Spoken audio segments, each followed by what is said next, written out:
Já,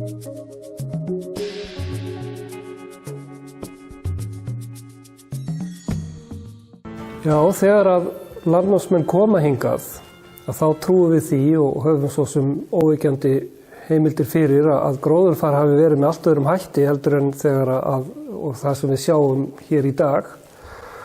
Og fyrir því höfum við bæði sagnfræðilegar heimildir og ýmsar heimildir í jarðveginum og nú ýmis örnefni og annað.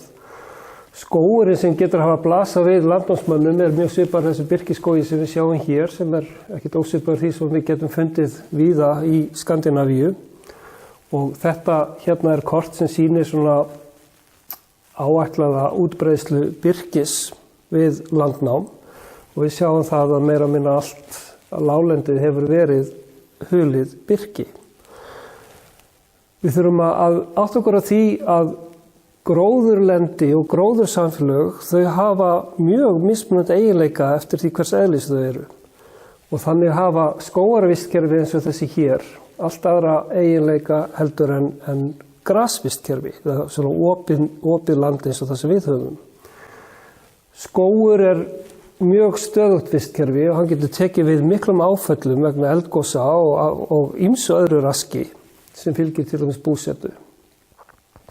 Og ástæðan fyrir því að þessi gróður var, eins og hann blasti við landnámsmönnum sínum tíma, var vegna þess að þetta var gróðursamfélag sem til dæmis þoldi öll áföll sem að eldvirkni og eldgos og öskufall og allt slíkt var að valda. En þegar við komum, þá breytum við vistkerfinu. Við þurfum í húsavið til þess að byggja, við þurfum beitiland, við þurfum að opna þessi skógivöxnu svæði. Og við þetta, þá smá saman lætur skógurinn undan og við förum að fá þessi opnu graslendi og opnu gróðursamfélög sem að einkenna gróðurland á Íslandi í dag. Hérna höfum við nú einmitt dæmi þessi öfl sem að íslensk vistkerfi og gróðursamfélag hafa þurft að búa við. Annars vegar eldvirknina sem hefur verið hér alla tíð og okkar samfélag, gróðursamfélag eins og þau voru í raun og veru aðlöguð til þess að þola og síðan samfélagi sem verður þegar að maðurinn kemur, því eitt af því sem maðurinn gerir að hann brennir, svíður geysilega stórt land til þess að fá graslendi, fá beitiland. Þannig að við höfum hérna tvenns konar mismunandi eld nema hvað að þessi gróðursamfélög þoldu annan en hinn mun ver.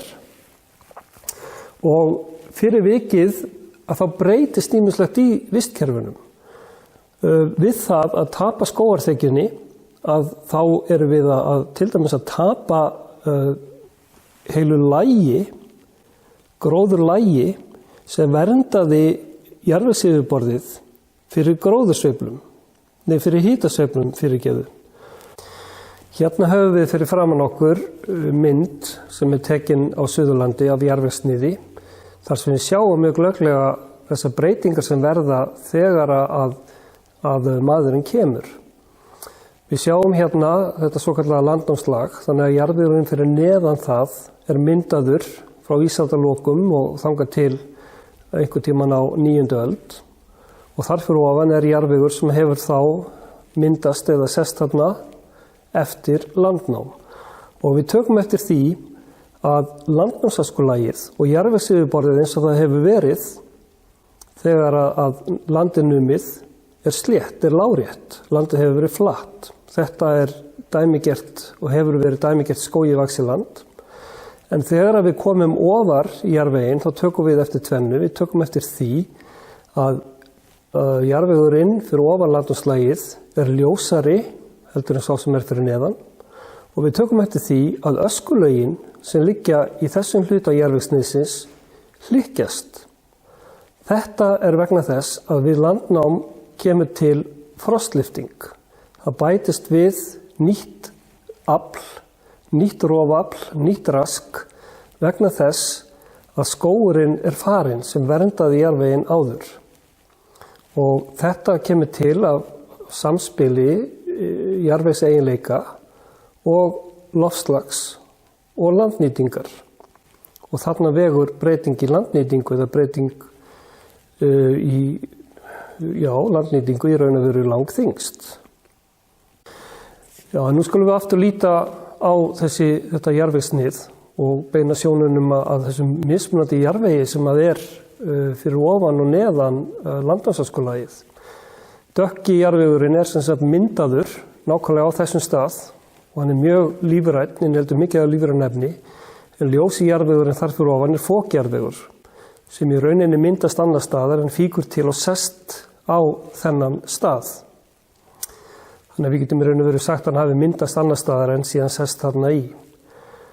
Nú, að því við vitum hvenær landnámslagið fellur og við vitum cirka hvenær ísöld lýkur, þá getum við áttað okkur á myndunarhraða jarðvegs eins og hann við eðlilegar náttúrulegar aðstæður.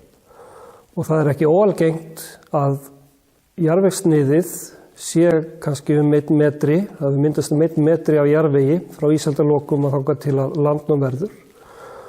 Og það þýðir það að á hverju ári myndast einungis 0,1 millimetri af jarðvegi, sem ekki mikið. Þessi óskaplega hægi jarðvegsmyndunarhraði, hann hjálpar okkur vonandi til að skilja það hversu mikilvæg auðlind jarðvegurinn Því að við í rauninni, ef við horfum til dæmis til okkar ævilengdar, að þá hann óendurnýjanleg auðlind og hana verðum við að vernda.